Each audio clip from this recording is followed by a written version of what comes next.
Мақсатты діни топтарды қабылдауға бейім азаматтардың үш санаты бар. Жастар, ауыр экономикалық және психологиялық күйзеліс жағдайында өмір сүретін еңбек мигранттары, тұтқындар. Сондай-ақ ерекше тәуекел тобы толық және абсолютті шындыққа ұмтылатын, қарқынды рухани ізденістермен айналысатын адамдардан тұрады. Деструктивті культтерге тарту келесі тәсілдермен жүзеге асырылады. Әлеуметтік медиа топқа тартудың ең тиімді және кең таралған құралы. Спорт топқа тартатындардың жақсы көретін бағыттарының бірі.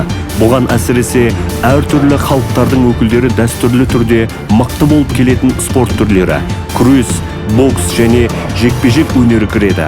Балалар үйлері, дағдарыс орталықтары, қарттар үйлері және мүгедектерге көмек көрсету орталықтары, топқа тартылатын осал орталықтар. Салафизм бағытындағы азаматтар өздерінің идеологиясын іске асыру мақсатында, яғни өздерінің қатарын, аудиториясын көбейту үшін неше түрлі айлаларға барады.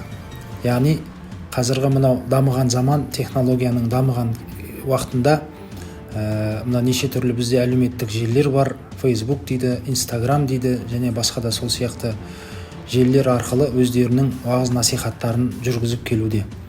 Мына сондықтан осындай уағыздардың құрбаны болмай, яғни жастарымыз сол уағыздарға еріп кетпеу үшін біз жастарымызға дұрыс ақпарат, дұрыс тәрбие беруіміз керек. Бұл тәрбие ең бірінші болып отбасынан басталады.